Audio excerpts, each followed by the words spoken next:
मैं हूं अंकित अवस्थी और चर्चा इस समय पुतिन के द्वारा उठाए गए एक ऐसे कदम की जिसके चलते पूरी की पूरी पारी बदली जा सकती है। पुतिन ने हाल ही में एक ऐसा स्टेटमेंट दे दिया है जिसके चलते यूरोप के साथ साथ पूरी दुनिया में एक भय का माहौल बना है। क्या बम फोड़ने की बात कर दी है? तो भाई ऐसी बात है कि जब युद्ध के अंदर सब लोग अपना अपना खेला खेल रहे हैं तो अब मैं भी खेलूंगा। एक्सपेक्टेड था पुतिन से कि वो ऐसा करेंगे और हाल ही में जो उनके बयान हैं उन्होंने यूरोपियन लीडर्स को डरा दिया है। इनको पहचान रहे हैं आप? कोस्टा नाम है इनका, जो ईयू के प्रेसिडेंट है, उर्सुला वॉन डेन के साथ भारत में आए थे। इन्होंने तो यह तक कहा है, आज इनका बयान वायरल हो रहा है, कि इस पूरे युद्ध में पता है विजेता कौन है? बोले कौन है? बोले रूस। इस पूरी गणित में स्थिति ये जब बनकर आई तो ट्रंप को याद आई पुतिन की। पुतिन ने ट्रंप को फोन मिलाया, उल्टा हो गया। ट्रंप ने पुतिन को फोन मिलाया और कहा कि भैया सुनो, इस स्थिति से निकालने के लिए चलो बातचीत करते हैं। यूरोपियन यूनियन वाले जो ये है ना, रशिया के ये ईयू के काउंसिल प्रेसिडेंट कोस्टा, ये खुद बोले हैं, आज का बयान है कि मिडिल ईस्ट वॉर का असली विनर कौन है? तो बोले ओनली विनर है रशिया। क्यों? क्योंकि हम सब तो वहां झगड़ाई देख रहे थे, ये बोल दिए कि अब मैं रोकूंगा तब तुम्हें पता चलेगा। मजेदार हो गया है मंच। इस दुनिया में महंगाई से बड़ा बम कुछ शायद ही होगा। दुनिया की अर्थव्यवस्थाएं जब कोलैप्स करने लगे क्योंकि वो नहीं चल पा रही, तो वो अपने आप में एक बड़ा संकट सिद्ध होता है। हाल ही में पुतिन ने यूरोप को धमकाते हुए और ऐसे समय पर जब दुनिया के सामने स्ट्रेट ऑफ हॉर्मुज या फिर पश्चिम एशिया के अंदर जिस तरह के हालात हैं, तेल के बिगड़ी हालात हैं, उनको देखते हुए यह कह दिया कि आने वाले समय में हम भी क्यों ना यूरोप को जो बची कुची गैस और ऑयल सप्लाई देते हैं वो रोक दें। यह बात ऐसे समय पर आई जब ऑलरेडी तेल की कीमतें, गैस की कीमतें दुनिया भर के अंदर किल्लत मचा रही हैं। भारत के अंदर भी गैस की वजह से जो हालात हैं वो सबके सामने हैं। तेल की कीमतें वर्ल्ड के अंदर, क्रूड के अंदर लगातार बढ़ती जा रही हैं। अमेरिका के द्वारा दुनिया के उन देशों को राहत देने का प्रभाव दिखाया जा रहा है जो पहले से रूस से तेल खरीदते थे। कहा जा रहा है कि आपके ऊपर से हम प्रतिबंध हटा देते हैं, आप जाकर तेल खरीद लीजिए, क्योंकि मैंने पश्चिम एशिया के हालात बिगाड़ दिए हैं। और जब पश्चिम एशिया के हालात बिगाड़ दिए हैं तो आप तेल खरीद लीजिए। लेकिन क्या पुतिन इस तरह से ही इंतजार कर रहे थे क्या कि एक दिन आप सब लोग झगड़ो, जब जरूरत पड़े तो आ जाओ और जब युद्ध खत्म हो जाए तो फिर मुझसे झगड़ो? बोले क्यों? बोले क्योंकि सब लोग लड़ रहे हैं तेल की कीमतों, वो सब लेकर बैठा है और अब कह रहा है मैं रोकूंगा, तब तुम्हें पता चलेगा युद्ध कैसे रुकते हैं। क्योंकि इस युद्ध में युद्ध पार्टिसिपेट करने के लिए बम गोला मारने की जरूरत नहीं है, सप्लाई रोकने की जरूरत है। और सप्लाई रोक करके पूरी दुनिया को मंदी के दौर में ले जाने की जरूरत है। तो ट्रंप को तब पता चलेगा कि वो दुनिया के सुप्रीम लीडर नहीं है। तो कैसे सप्लाई चेन को रोककर पुतिन ने दुनिया के सामने और विशेष रूप से अमेरिका के सामने अपना रूप दिखाया है, जिसका असर बाजार पर दिखेगा। आप कहेंगे इससे हमें क्या लेना देना? देखिए, अगर यूरोप के साथ सप्लाई रुकती है तो दुनिया में फिर से तेल और गैस की मांग बढ़ेगी, क्योंकि रूसी तेल सप्लाई बंद करेंगे। अगर वो सप्लाई की मांग बढ़ती है तो जिसके पास पैसा है वो ज्यादा खरीदेगा, ज्यादा तेल खरीद पाएगा। ऐसे में यूरोप आगे निकल जाएगा, लेकिन तेल और गैस की कीमतें दुनिया में बढ़ जाएंगी। अगर वो बढ़ती हैं तो बहुत से देश जो कि विकासशील अर्थव्यवस्थाएं हैं वो इतने तेल महंगे खरीद नहीं पाएंगी।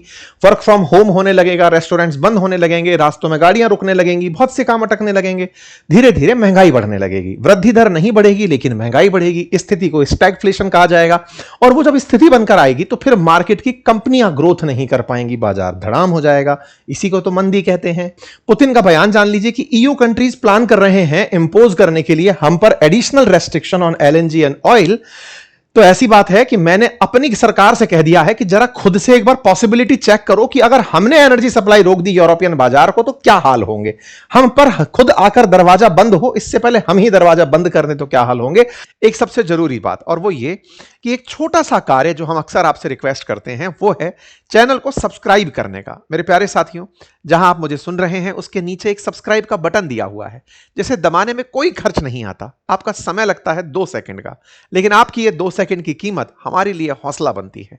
अगर आप इस छोटे से काम को करते हुए आगे बढ़ें तो ये हमारे लिए बहुत ही सकारात्मक रहेगा, हमारे हौसले को बढ़ाएगा, हम आप तक और अच्छा काम लेकर पहुंचेंगे ये और सुनिश्चित करेगा। आइए आगे बढ़ते हैं। I have instructed government to evaluate possibility of stopping energy supplies to the European market without waiting for the door to be shut in our face. कि हमारे आगे कोई आकर मुंह बंद कर दे हमारे सामने, मैं खुद एक बार पूछ लेता हूं, देखते हैं क्या होता है। साथियों, 1970 में, 70 के दशक में, 73 में, 78 में ऐसा हुआ है। क्या हुआ है? उस समय पर जब इजराइल, उस समय भी इजराइल बड़ा कारण बना था। 1973 के अंदर इजराइल के खिलाफ ओपेक कंट्रीज लामबंद हो गए थे और उन्होंने कहा कि हम ऑयल नहीं देंगे अगर आप इजराइल का साथ देंगे। तो अमेरिका को डराने के लिए ओपेक कंट्रीज ने ऑयल की सप्लाई रोक दी थी।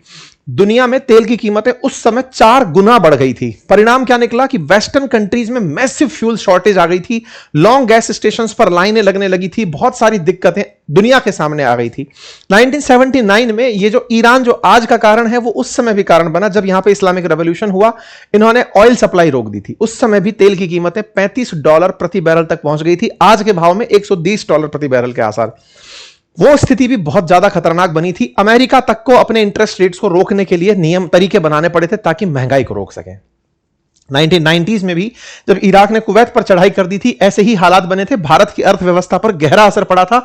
सोना गिरवी रखने तक की स्थितियों को आपने न्यूज में सुना था। ठीक है, अभी जो हालात हो रखे हैं पश्चिम एशिया में, जिसमें फिर से यही ईरान है, यही इजराइल है, और इस बार किसी ने प्रोडक्शन रोका नहीं, प्रोडक्शन करने नहीं दिया जा रहा है। उठा उठाकर गोला इनकी रिफाइनरीज पर ये मार दे रहे हैं, इजराइल ईरान पर मार दे रहा है। दुनिया को तेल की सप्लाई और गैस की सप्लाई बाधित हो रही है। सब तरफ दिक्कतें हैं, ये सब झगड़ रहे हैं। इसी बीच में पुतिन को याद आता है यूरोपियन यूनियन कि तुम तो वही हो ना जो रशिया यूक्रेन के चलते तुमने पहले हमसे जो इतना तेल गैस खरीदते थे, तुम्हारी जरूरत का तुम सबसे ज्यादा 25% तक हमसे खरीदते थे, ऑयल 56% तक, मतलब ये ऑयल और गैस हमसे तुम खरीदा करते थे। तुम रशिया यूक्रेन के नाम पर आए और खट से हमारा काम रोक दिए। हमको तुमने धीरे धीरे प्रतिबंधों में लादा। अब तक यूरोप रशिया पर 20 राउंड ऑफ सैंक्शंस लगा चुका है। ऐसे में रूस को याद आता है कि सुनो बेटा, रशिया यूक्रेन में तुम सब पार्टी बने यूक्रेन के साथ जाने की।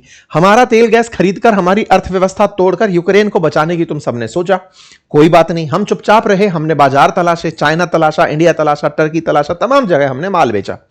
इतने प्रतिबंध हम पर लगे फिर भी सरवाइव कर गए। लेकिन अब हमारी बारी है। तुमने जिन गैस और तेल को रोका था, अब तुम्हारे यहां पर और विकल्प बनते चले गए। जैसे यूरोप के पास इस समय रशियन गैस और ऑयल का जो ऑप्शन है वो अमेरिका बना हुआ है, वो इस समय पर मिडिल ईस्ट बना हुआ है, नॉर्वे बना हुआ है। तो ये यहां से गैस परचेज कर लेते हैं यूरोप के देश। लेकिन पुतिन कहते हैं कि अभी भी तुम जीरो तो हमसे खरीदना नहीं किए। आपको फैक्ट बताता हूं तो आज भी 13% यूरोप अपनी गैस की जरूरत रशिया से ही खरीदता है, 3% ऑयल भी अभी रशिया से खरीदता है। पूरी तरह प्रतिबंध नहीं हुआ है। यूरोप कहता है कि 2027 तक हम इसको जीरो कर देंगे। तो पुतिन ने कहा तुम्हारे वजह से मैं 2027 का इंतजार क्यों करूं, मैं खुद ही रोक देता हूं ना। जब मैं खुद ही रोक दूंगा देखा जाएगा जो होगा।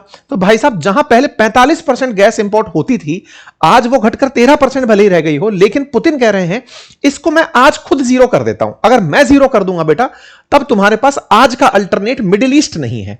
जो तुम्हारे लिए मिडिल ईस्ट है, भारत के लिए जो वेस्ट एशिया है, वो तुम्हारे लिए आज ऑप्शन नहीं है, क्योंकि वहां पर ऑलरेडी 20% ऑयल का जो बाजार है वो बाधित हो रखा है।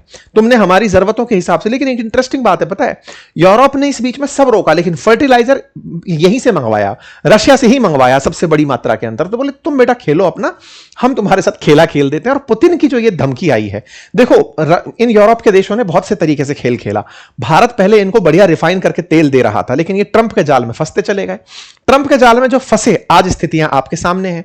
ईयू ने अपनी तरफ से यूक्रेन का साथ देने के लिए और प्रतिबंध लगाने का निर्णय लिया, लेकिन जैसे ही पुतिन ने यह लाइन बोली, हालात सब तरफ खराब होना शुरू हो गई कि बोले भाई साहब, अब तो हमें आने वाले समय में साफ साफ संकट दिखाई दे रहा है। चीजें बिगड़ेंगी, चीजें बिगड़ेंगी, क्योंकि अमेरिका ने इस समय मिडिल ईस्ट के अंदर या वेस्ट एशिया के अंदर जो हालात पैदा कर रखे हैं, ये हालात कंट्रोल से बाहर जा रहे हैं। ईयू को साफ साफ इसका प्रभाव दिख रहा है, चिंताएं बढ़ रही हैं। यह महाशय, लेकिन क्योंकि खाया नहीं तो ढुलाया सही, मैं तो सबसे ज्यादा पिटा था। तो भाई साहब, इनको ही अब सबसे ज्यादा जरूरत इस बात की लग रही है कि यूरोप को, मर जाओ यूरोप, लेकिन मेरी इज्जत के लिए लड़ते रहो।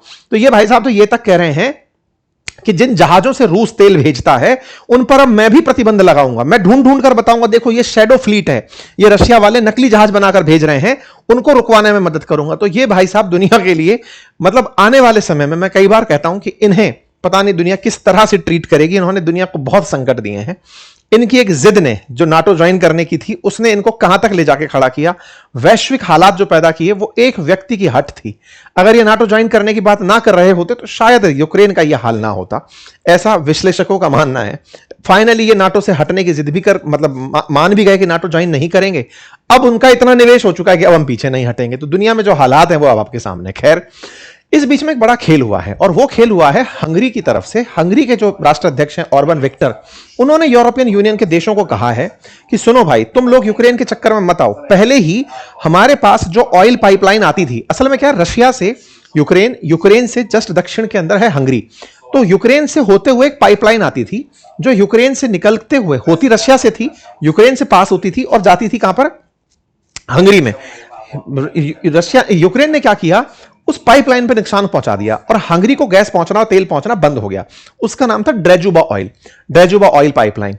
तो हंगरी कह रहा है कि तुमने हम तक ऑयल गैस की सप्लाई रुकवा दी क्योंकि तुम्हें यह चाहिए था कि रशिया तेल बेच के पैसा ना कमा ले, लेकिन हम भी तो मर गए ना, हमारे पास भी तो ऑयल और गैस आना बंद हो गया। हमें अगर वहां से तेल लेने से रोका गया तो महंगाई पूरे यूरोप में बढ़ जाएगी। हम नहीं चाहते, उल्टा करो, यूक्रेन से हम तो पूरा कहते हैं कि रशिया से ही तेल खरीदो, पूरा पूरा गैस वहीं से खरो। और साथ ही साथ हंगरी के साथ खड़ा है स्लोवाकिया, क्योंकि हंगरी से आगे स्लोवाकिया तक माल जाता था वो सारा की सारा। ये दोनों देश एकदम बगावती हो रखे हैं और पुतिन ने कहा है कि अगर तुम दोनों चाहते हो तो मैं तुम्हें ऑयल और गैस देता रहूंगा क्योंकि तुम हमारे पक्षधर हो। असल में यूरोपियन यूनियन में हंगरी और स्लोवाकिया वो देश हैं जो पुतिन प्रशंसक हैं। यूरोपियन यूनियन में होने के बावजूद वो पुतिन के साथ हैं और यूक्रेन के बिल्कुल बिल्कुल किनारे बस करके यूक्रेन के खिलाफ पास ही नहीं होने देते बिल। यूक्रेन के समर्थन में चाहे कोई लोन देने की बात हो रही हो तो खड़े हो जाएंगे अगेंस्ट में आकर के, नहीं हम नहीं देंगे इसको पैसा, ये हमारा तेल गैस रोक दिया है। तो ये एक अलग मसला चल रहा है। खैर कुल मिलाकर के पुतिन ट्रंप जो है वो पुतिन से बातचीत की है, G7 मीटिंग बुलाए ताकि दुनिया के अंदर तेल की अवेलेबिलिटी बनी रहे। जब पुतिन से बातचीत हुई तो बोले भाई यूक्रेन वार को लेकर क्या अपडेट है वो बताओ, और आप बताओ वेस्ट एशिया को लेकर आप क्या सोचते हो। तो पुतिन ने अपनी राय इनके सामने रखी, लेकिन अब पुतिन उस टेबल पर आकर बैठ गए हैं जहां अब तक लोग ये समझ रहे थे कि पुतिन युद्ध में वेपन से शामिल नहीं हो रहे, उन्हें आर्थिक वेपन पता था कि कहां से इनकी गर्दन पकड़ी जा सकती है, ये सब अपने आप रुक जाएंगे। ईरान को भी यही समझाया जा रहा था कि बस तुम सप्लाई बाधित कर दो, अपने आप ये सब लोग हट जाएंगे। इधर ईरान सप्लाई कंट्रोल कर रहा है, उधर रशिया धमकाने लग रहा है। ऑटोमेटिक अब राह बनती जा रही है कि युद्ध को रोका जाए, अदरवाइज वैश्विक अर्थव्यवस्था कोलैप्स कर जाएगी। खेला बड़े लेवल पर चल रहा है। आप पूछेंगे बाजार को इससे क्या असर पड़ सकता है? बाजार को सीधा असर है। अगर तेल और गैस और महंगा होता है तो अपन को अपने ही देश के अंदर महंगाई बढ़ती हुई दिख जाएगी। बहुत सी चीजों में, चाहे कोकिंग कोल हो, चाहे गैस हो, चाहे तेल हो, इनका सीधा असर बाजार की महंगाई पर दिखाई देगा। वैश्विक मंदी की तरफ इशारे होते हैं अगर ये लंबे समय तक चलना शुरू हो जाती है तो। ठीक है, फिलहाल के लिए इतना ही, लेकिन हां, इस तरह से अगर ये सख्ती करते हुए पुतिन चले जाते हैं तो शायद युद्ध जल्दी रुक जाएगा और स्थितियां सामान्य हो जाएंगी। बाकी आप लोग इस विषय को कैसे लेते हैं जरूर कमेंट बॉक्स में बताइए। चैनल पर नए हैं तो सब्सक्राइब कर लीजिए। फिलहाल के लिए इतना ही, अपना ख्याल रखिए। बहुत बहुत धन्यवाद।